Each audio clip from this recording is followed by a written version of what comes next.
এই বিশ্ব ব্রহ্মাণ্ড যদি এক নীতির উপরে পরিচালিত হয়, তাহলে এই নীতি ধরে রাখার জন্য একজন সত্ত্বেই যথেষ্ট। এই বিশ্বে যদি একটাই নীতি থাকে, ইউনাইটি অফ ল, যদি ল একটি হয়ে থাকে, তো ইউনাইটি অফ ল গিভার, তার আইন প্রণেতাও কয়জন হবে?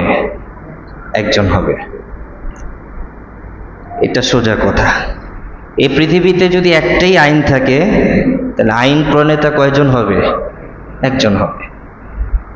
যদি এই পৃথিবীতে দুইটা আইন থাকে, তাহলে আইন প্রণেতাও দুইজন হবে। এতে কি হবে? ফিতনা হবে, মারামারি হবে, কাটাকাটি হবে, এদের ভিতরেই ধ্বংস হয়ে যাবে, পৃথিবীও ধ্বংস হয়ে যাবে, আইন শেষ হয়ে যাবে, জনগণ বিপাকে পড়বে। তা আইন যেহেতু একটা, ল যেহেতু একটা, তো ল গিভার থাকবে কয়জন? একজন। এটা লজিক বলছে।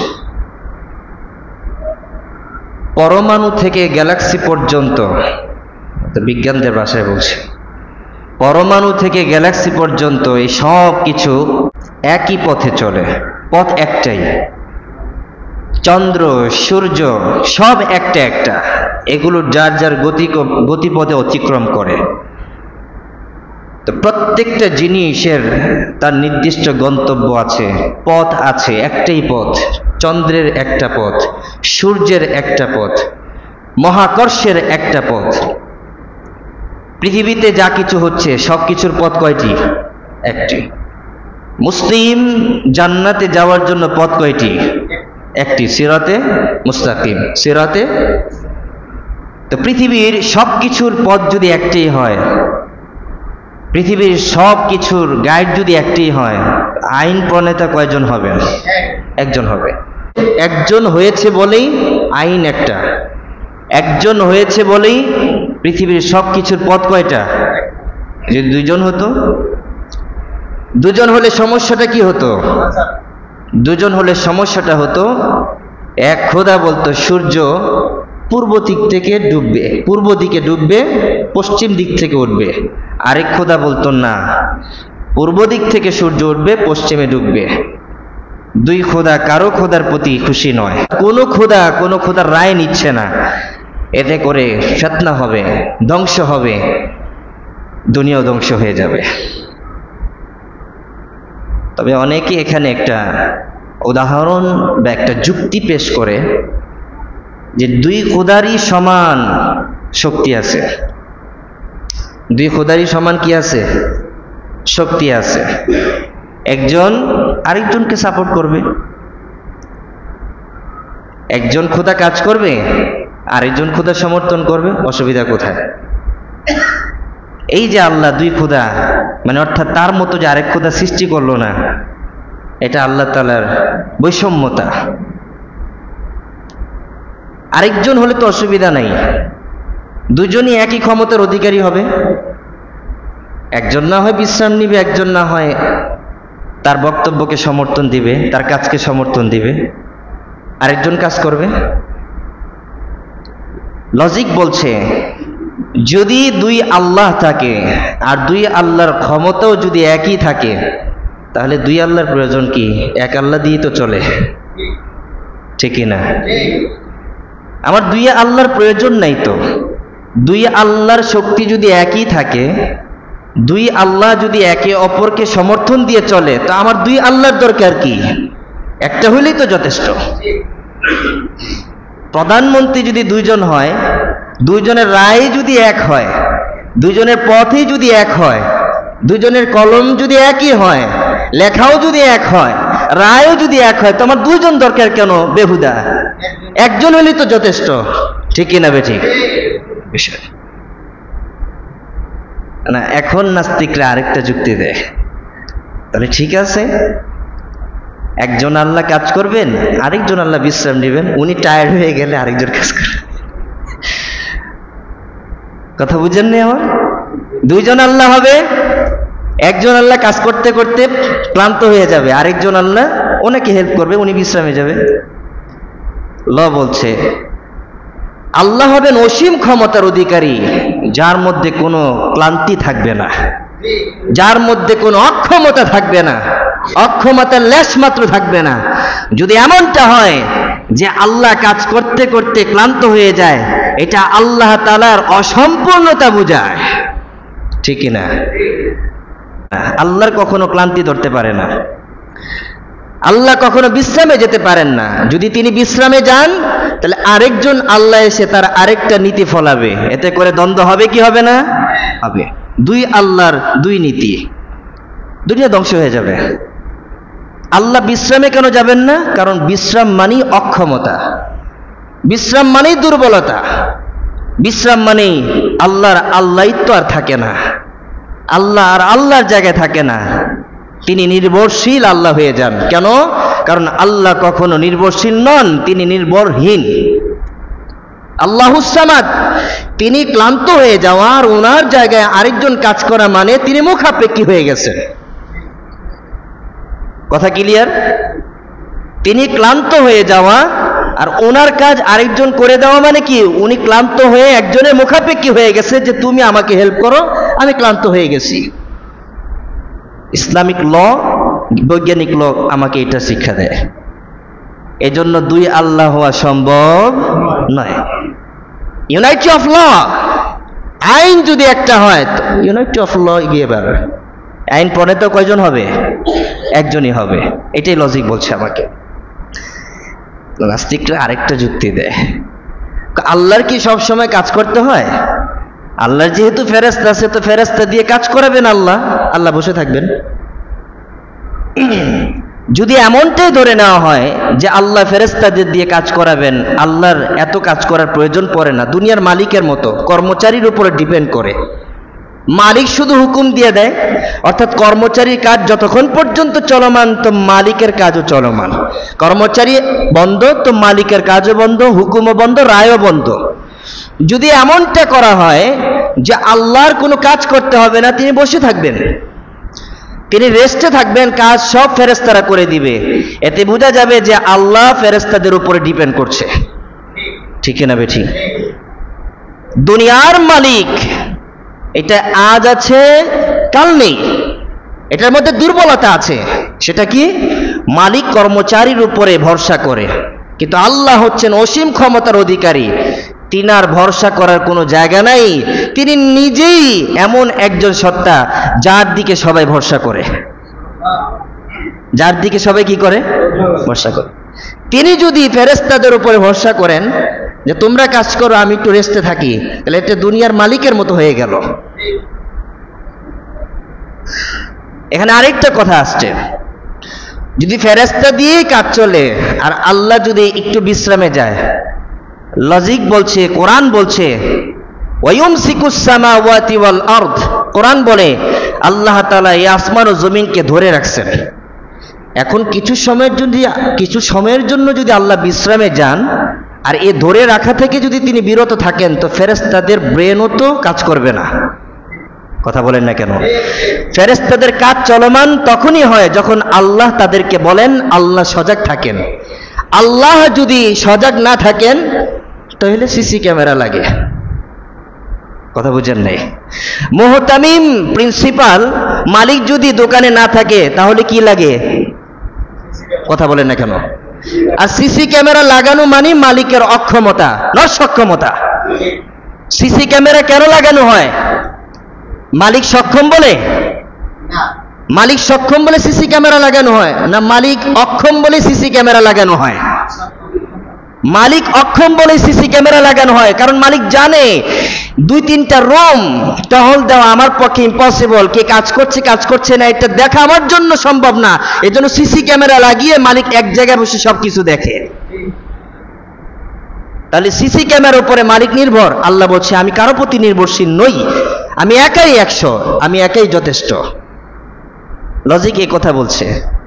লজিক আরেকটা বলছে, যদি আল্লাহ কিছু সময়ের জন্য বিশ্রামে যান তো ফেরেশতাদের জ্ঞান তো আল্লাহ যতটুকু তাদেরকে বলেন ততটুকু।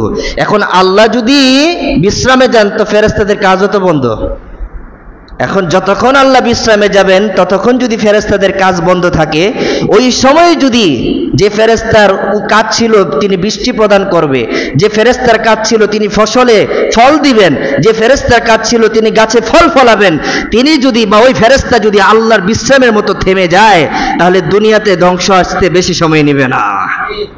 কথা বলেন না কেন?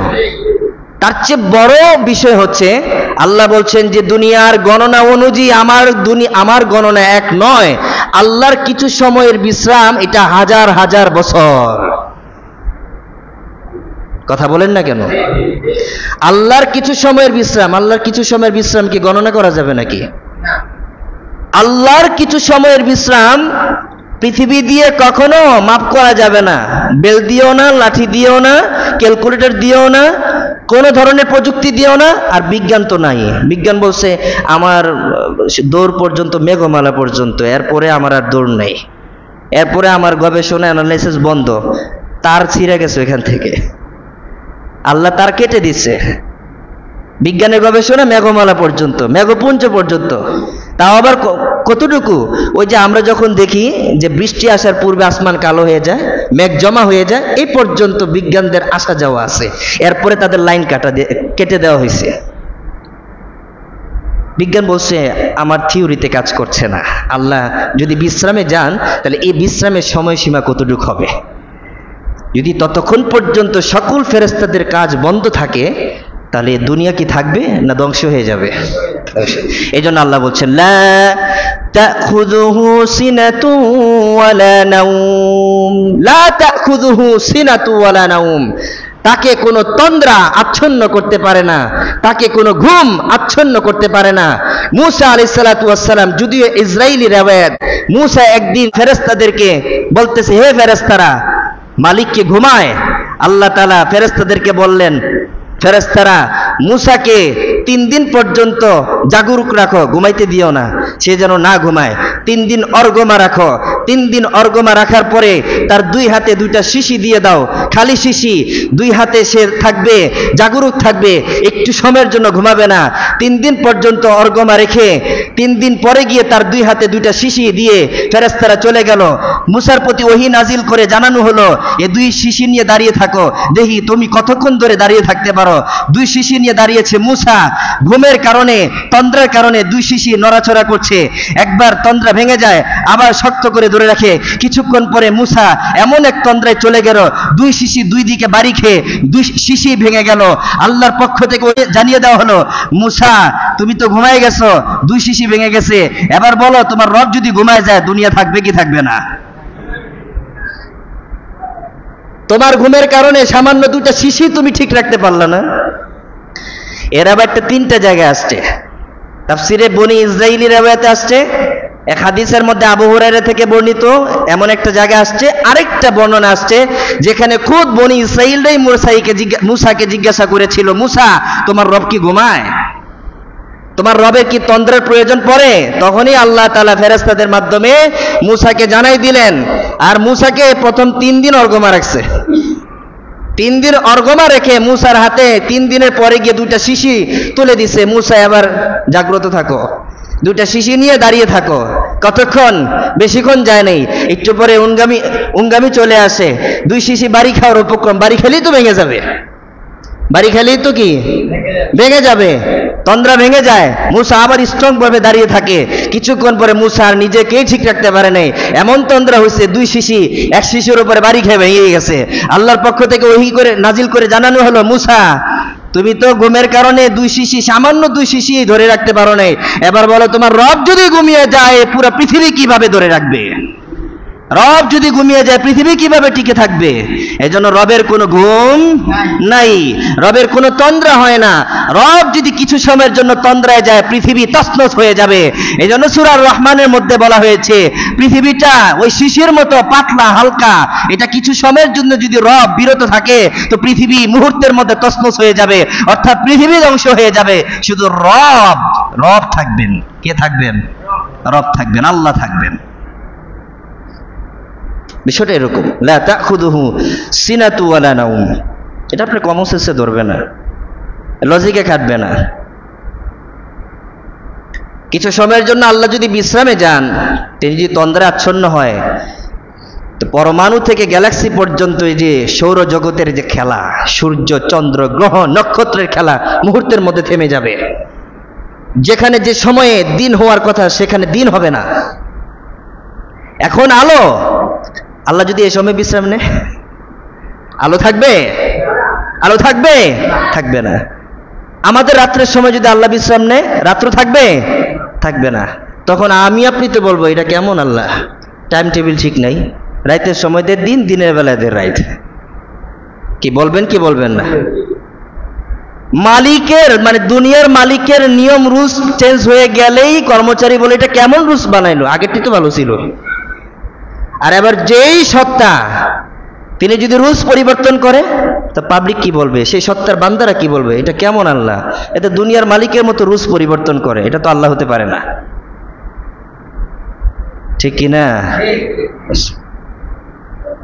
তিনি হচ্ছেন আমার আল্লাহ, যিনি যার একচ্ছত্র ক্ষমতায়, যিনি তার এক ক্ষমতায় এই পৃথিবীটাকে রাজত্ব করছেন।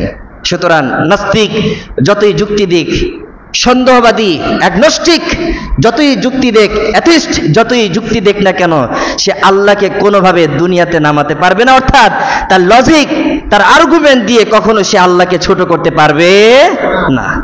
আল্লাহ আল্লাহর জায়গায়। এই পৃথিবী পরিচালনার জন্য বিজ্ঞানীরা বলছে এর একটা কারণ দরকার, ফার্স্ট কজ দরকার। এই কারণ, এটা একটা শক্তি। এই কারণটি কি? একটা শক্তি। বিজ্ঞানীরা আজ পর্যন্ত সেই শক্তি বের করতে পারে নাই, কারণ শক্তি তো অলৌকিক। আর বিজ্ঞানীদের কাজ হচ্ছে যেটা দেখা যায় সেটার উপরে গবেষণা হয়, যেটা সে হাতের কাছে পায়, যেটা সে চোখে দেখে সেটার উপরে গবেষণা করে বিজ্ঞান। কিন্তু যেটা শক্তি অলৌকিক, দেখা যাচ্ছে না, অদৃশ্য, বিজ্ঞান বলে আমার থিওরি কাজ করছে না, আমি এটাকে গণনায় করতে পারছি না। তবে কিছু মানুষের হালত দেখে বুঝতে পারি যে মানুষের ভিতরে কিছু বাহ্যিক কাজ করার ক্ষমতা আছে, আর কিছু আর্থিক চিন্তা ভাবনা আছে, যেটা বিজ্ঞান বলে এটা যদি মানুষের ভিতরে থাকে তাহলে রব একজন আছে, এটাও বিশ্বাস করলাম। মানুষের ভিতরে এমন কিছু রহস্যজনিত বা এমন কিছু অলৌকিক অদৃশ্য বিষয় আছে যেগুলো বিজ্ঞান কি করে? বিশ্বাস করে। বিজ্ঞান বিশ্বাস করে। যদি সেটা বিজ্ঞান না ধরেই, না ছুঁয়ে যদি বিশ্বাস করে ফেলে, তাহলে যে রবকে আমরা দেখি না সে রবকে বিশ্বাস করব না কেন? বিজ্ঞান বলছে যে রব একজন আছে। এতেই বোঝা যায় এই পৃথিবী পরিচালনার পিছনে একটা কারণ আছে, ফার্স্ট কজ আছে। এটা হয়তো কোনো শক্তি, আর সেই শক্তিটা কি বিজ্ঞান বলছে জানি না, আর কোরআন বলছে আমি জানিয়ে দেই সেটাকে। লা তাখুযুহু সিনাতু ওয়ালা নাওম লাহু মা ফিস সামাওয়াতি ওয়া মা ফিল আরদ। আসমান জমিনের ভিতরে যা কিছু রয়েছে সবকিছুই মহান রবের, একমাত্র আল্লাহর। বিজ্ঞান বের করতে পারছে না, কোরআন বের করে জানাই দিল। এর মানে হচ্ছে বিজ্ঞান থেমে যায় কিন্তু কোরআন কখনো থামে।